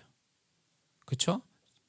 뉴스 보세요. 별 아주 안 좋은 뉴스들 얼마 많습니까? 지금 불안해 살겠냐고. 이게 얼마 전에 어저께인가 뉴스 보니까 저 북한이 우리를 어떻게 한대요. 와, 뭐 걔네들 말은 살벌해.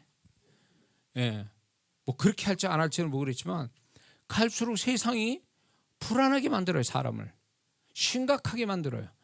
전쟁 뭐 여기저기 터졌죠. 경제 문제 생기죠. 물가 얘기하죠. 뭐 난리 이런 난리가 어디 있어. 그래서 우리를 심각하게 만들어서 뭐하게 만들려고 그래요. 우리를 불행한 사람으로, 불행한 마음을 갖게 해서 불행한 인생을 살도록 자꾸 압박하는 것처럼 느껴져요. 근데 저는 예수 믿는 사람이 거기에 속아 넘어가서는 안 된다고 봅니다. 어? 속아 넘어가서 안 되고 그 모든 것들을 가볍게 보고 쉽게 보는 그런 태도로 갖는 게 진짜 믿음을 가진 자의 모습이라고 봅니다. 그게 가볍게 쉽게 보는 근거가 뭐냐? 그분이 우리에게 함께 해주시고 그분은 언제든지 우리를 역전시켜 줄 수 있는 은혜를 주신 분이고 그분을 의지할 때 그분은 우리에게 막히는 거 없이 해결해 주실 수 있는 분을 우리는 알고 있기 때문에 그렇습니다. 그래서 그 하나님을 그 말씀을 경험한 사람은 속지 않아요. 아무리 협박하고 어째도 속지 않아요. 야 그거 별거 아니야. 우리 하나님이 그런 거 금방 해결할 수 있어. 이게 어린아이 같은 신앙인데 어린아이 같은 신앙을 우리가 가지려면 경험돼야 돼요.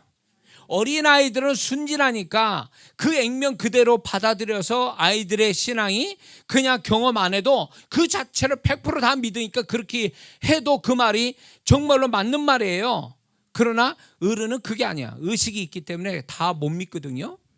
근데 그걸 100% 믿게 하는 방법은 경험하는 거예요. 그분을 경험하는 거예요. 응? 그래서 올해 정말 우리가 다른 게 아니라 그분이 나한테 얼마나 풍성히 나타나서 역사하셔서 얼마나 좋으신 분인가. 내가 말씀을 의지하고 말씀 붙잡았더니 말씀이 실상이 되더라. 내가 주님을 의지해서 기도했더니 기도가 실상이 되더라. 이런 것들을 경험하게 되면 세상 정말 우습게 보일 수도 있어요. 아무리 그래봐라 그거. 응? 제가 전에 삼성 의료원을 가게 됐어요. 어느 분이 이제 와서 좀 기도 좀 해 주십사. 그 여학생인데 참 불행하더라고요. 그 여학생이 병원에 갔는데 이게 잘못됐어요.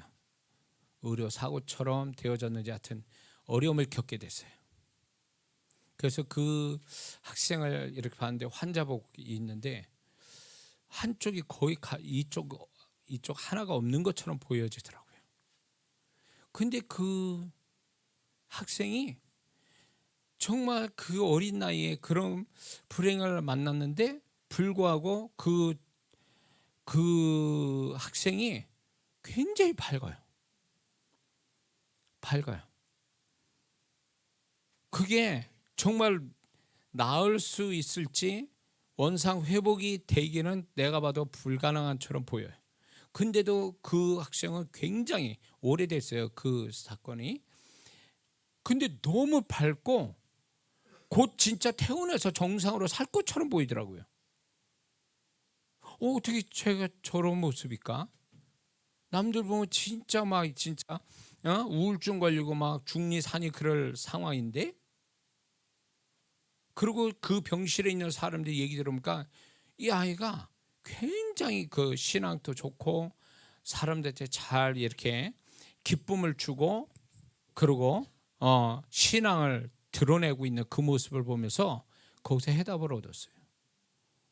얘는 사나 죽으나 주님이 함께 계심을 믿기 때문에 자기의 그 병도 아무것도 아니라고 생각하는 거예요. 그의 하나님을 향한 그 신앙이 이 자기의 그런 상태를 다 극복하고도 남는 마음을 갖고 있는 거예요. 그러니까 어떤 면에서 보면 그 학생이 난 죽어도 좋아 이렇게 살다가 이런 마음 같아요. 내가 너무 충격받았어요. 그 친구는 그렇게 얘기 안 하는데 나는 그 친구가 그렇게 말한 것처럼 느껴졌어요. 그래서 내가 너무 부끄러운 거예요. 나는 조금이라도 손해나고 조금이라도 어려움 생기면 부들부들 떨고 막 이거 어떡하지 막 이런 조바심이 나는 그런 새 가슴을 가지고 있던 사람이었는데 그 학생을 보니까 내가 너무 부끄러운 거예요. 다른 게 부끄러운 게 아니라 그 자신의 그런 모습을 극복하고도 남을 수 있는 그의 신앙, 그의 태도, 그것은 이론으로 된 게 아니라 그분을 병실에서 깊이 그분을 만났기 때문에, 그분과 살기 때문에 이 모든 걸 초월한 거예요. 그러니까 살거나 죽거나 그 아이한테는 아무 의미가 없어. 살아도 주님과 살아서 기쁘고, 죽으면 천국 가니까 더 기쁘고, 이런 마음으로 사니까, 제가 그때 항상 엄청 집회하고 다닐 텐데, 주님이 저를 통해서 나타나시고 막 한참 그럴 텐데 너무 부끄러운 거예요. 내가 주님이 저를 통해서 나타나면 이를 주님이 나타나는 것도 나는 굉장한 거라고 생각했지만 더 굉장한 아이가 나타난 거예요. 걔는 능력이 있는 것도 아니에요. 그럼에도 불구하고 자기 몸 상태가 이렇고 살지 죽을지도 모르는 그 친구가 정말로 이게 자기가 뭐랄까 흉내내서 아니면 억지로 하는 게 아니라 그 안에 주님이 살아계신 게 저는 느꼈어요. 주님이 살아계시구나. 그렇죠. 저 아이의 마음을 찾고 있구나. 그래서 이 불행조차도 불행을 못 느끼게 만들고 있고, 저 친구는 이미 죽는 거에 대한, 그리고 천국 가는 거에 대해서 너무 이 친구는 두려워하지 않고 오히려 기뻐하는 마음. 자, 그걸 보면서 주님이 또 나에게 또 말씀하시구나. 저 영혼을 통해서. 응? 그러면서 제가 뭘 느꼈냐면, 나는 여전히 거짓말하는 사람이구나. 성도들한테 그렇게 얘기하지만 내가 내 안에서는 그렇지 못한 내 모습, 말만큼 그런 심령이 아닌 목사, 주님의 통로자지만 그렇지 못한 내 모습, 부끄러운 거예요. 저는 그런 사람들을 주님이 만나게 하세요. 그러면서 내가 얼마나 가짜고 거짓이 있고, 내가 아직도 여전히 나는 그분 앞에서는 모자람이 많은 사람이라는 걸, 그런 어떤 할머니, 집사님, 어떤 분은 정말로 어떤 자매, 또 학생, 어린아이, 이런 거 보면서, 근데 그 성도들을 만날 때 그 성도들은 거의 가진 게 없는 성도들이에요. 남들이 알지 못하는 사람들이에요. 그런데 주님이 제가 영적인 은사가 있다 보니까 딱 열어서 그 영 안을 열어서 그 심령을 보거나 그의 영적인 현상을 이렇게 그 형태를 보거나 그 영혼에 대한 주님의 음성 딱 들을 때 어마어마하게 다르다는 걸 알게 됐어요. 이게 육의 눈으로 사람 보는 거하고 주님이 보는 눈하고 다르구나, 사람 보는 게.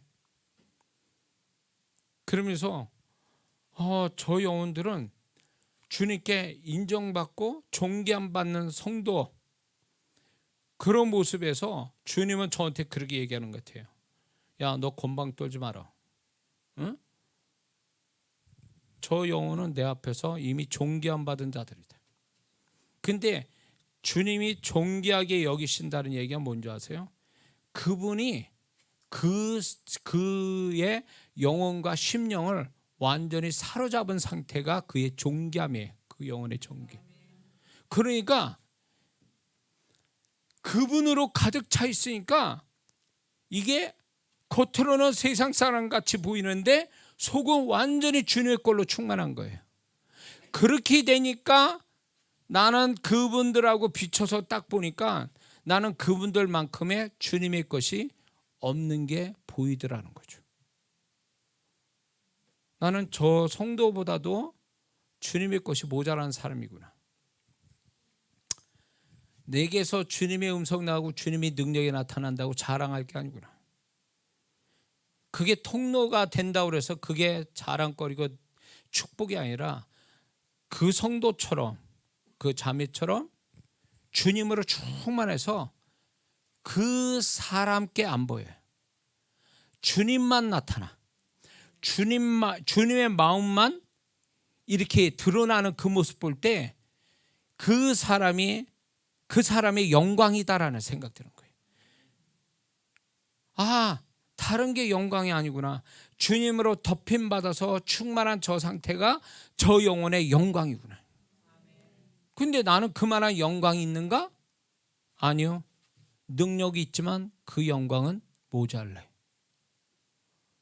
그래서 그것 때문에 제가 그런 영혼들을 보게 되면요, 며칠간 가슴앓이에요. 며칠간 소갈이에요. 며칠간. 그것 때문에. 어? 아니 저 성도는 저러는데 나는 또 뭐야? 아, 나는 주님의 사역을 한다고 그러면 나 미천 다 달아나는 건가? 주님의 것이 나는 모자른 건가? 막 이러면서 막 별 생각을 다 합니다.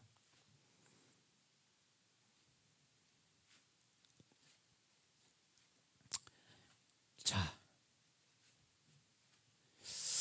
무슨 얘기해서 여기까지 왔는지 모르겠지만 은혜는 되십니까? 그래서 역전을 시켜주실 때 왜 그분이 시켜주신지 모르면요, 물어보세요. 주님께. 주님, 왜 나를 이렇게 은혜를 주십니까? 더군다나 내가 어떻게 할 수 없는 것을 역전까지 시켜주시는 그 주님은 무슨 의도를 가지고 나한테 이렇게 하시는 겁니까? 물어봐야 돼요. 주님은 우리가 물어보는 걸 굉장히 좋아하세요. 근데 안 물어봐. 그러니까 주님이 대답할 말씀이 없는 거예요. 물어봐야 되는데 주님 앞에. 그래서 다윗이 얼마나 잘 물어봤습니까? 다윗이 잘 물으니까 주님께 여쭤보니까 그분의 마음을 자연스럽게 공급받은 거 아니에요. 그래서 그분의 마음 따라 사는 거 아니에요. 그러니까 올 한 해 살면서 뭘 이렇게 해보자 저렇게 해보자 목표를 세우는 거 좋습니다. 그런데 우리가 더 중요한 거는 그분의 마음을 알고 그분의 마음조차 살아가기를 결심하는 거. 이것만큼 훌륭한 목표는 없어요. 그리고 올 한 해 그분에 대한 믿음을 가질 때 이 믿음을 갖는 거죠. 주님, 주님의 은혜로 역전시키는 걸 제가 경험하게 하옵시고 그 역전을 시켜주신 그 주님을 제가 자랑하게 하옵소서. 그래서 주님을 높이고 정말로 제가 복받았다는 것 때문이 아니라 그분이 나한테 이렇게 나타났다라는 것에 대해서 주님을 자랑하는 제가 되게 하옵소서. 은혜가 되십니까? 그래서 그분이 역전시켜 주실 때 의도를 알 뿐만 아니라 그분이 역전을 주실 때 교만하면 안 돼요. 내가 한 것처럼 해서도 안 돼요. 그리고 계산하지 마세요. 많은 사람들이 그분은 거저 나를 사랑해서 은혜를 주신 거를 나는 계산하고 있어. 그러니까 그분이 불쾌하게 여기시는 거죠. 계산하지 말고 그분에게 마음 감동 주신 대로 그분을 기쁘게 하는 태도를 가지면 그분의 마음껏 우리를 더 충만하게 나타나실 줄 믿습니다. 그리고 역전을 주실 때 그분은 한 번만 주시는 게 아니에요. 계속 주시기 원하세요. 그러면 그 흐름을 따라가야 돼요. 하나님 그분은 한 번만 축복하시기를 원하는 게 아니라 연속적으로 축복해 주시기를 원하세요. 그래서 그 흐름이라는 게 있어요. 그분이 축복하는 흐름을 따라 살 수 있도록 우리의 생각과 우리의 상황을 이끌어 가세요. 그렇게 하도록. 그래서 정말로 이 둔한 사람 아닌 이상에는 어느 정도 영적 감각이 있는 사람이면 주님이 이렇게 하라고 그러시는구나, 저리 가라고 그러는구나, 이렇게 하라고 그러는구나, 이런 걸 알아챈단 말이에요. 그럼 그거대로 하면 돼요. 그게 그 사람의 분량에 맞게 그분이 그걸 원하는 거니까 그렇게 하면 정말로 생각지 않는 또 다른 그분의 역전을 우리에게 베풀어 줄 줄 믿습니다. 그래서 이 한 해 살아가는 동안에 어느 해보다도 다른 것보다도 하나님을 깊게 많이 빈도와 강도로 만나지는 역사가 있어야 될 줄 믿습니다. 그분의 말씀이 이 말씀이 세상을 다 이기는구나. 이 말씀을 이길 게 없고 말씀의 실상을 붙잡을 때 말씀이 이 어마어마한 일을 해내시는구나. 그러면서 여러분들이 이런 간증이 다른 간증보다 복 받았습니다 이런 간증보다도 그분의 존재에 대한, 그분의 말씀에 대한 간증, 그리고 역전시켜 주시는 그분의 어떤 그 하나님의 은혜, 이거를 많이 오래 간증하시길 주의 이름으로 축원합니다. 기도하겠습니다.